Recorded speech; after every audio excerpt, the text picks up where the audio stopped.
If what you just saw reminds you of yourself, don't worry, because after this video, you will become a parry god against Malenia and finally show her defeat.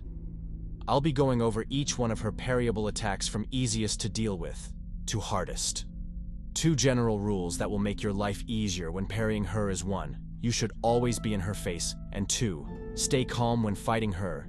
You should be the one controlling this fight, not her. Alright, let's cut the BS and get into it. Attack number 1. This first attack is the easiest. She'll do a sidestep to the left and you have to time your parry right after she brings up her sword. Again, make sure you're close to her, or this parry won't hit. Attack number 2.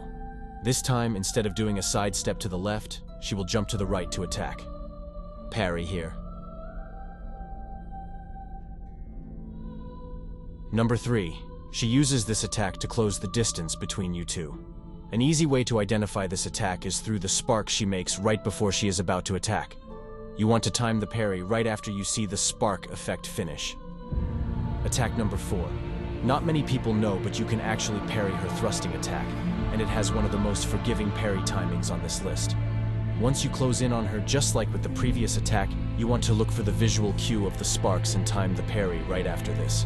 Do not try parrying this attack when you are out of range, as you cannot parry her thrust while it is in motion.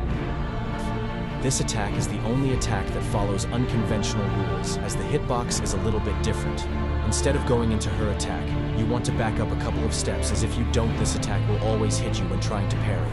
To deflect this attack, time the parry when you see her lift up her sword as she is finishing her spin. Attack number 6. This attack still catches me off guard sometimes. This parry has to be almost instant.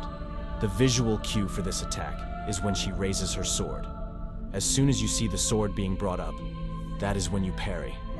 This attack will probably take the longest to adapt to, but it is 100% worth learning.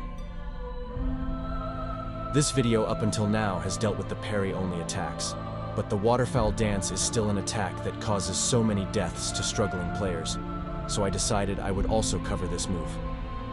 The method I use will allow you to come out of this attack unscathed, guaranteed if done exactly how I show it.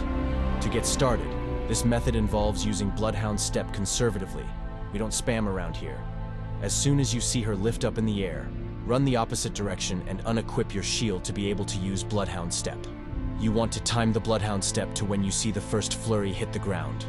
This will make it so she is already in the middle of attacking. For her second flurry attack, I find it easiest to get up close and time the dodge as soon as you notice her attack. For the final flurry attacks, you want to dodge forward as she does her third flurry attack, then dodge backwards for her final flurry attack as she attacks in front of you.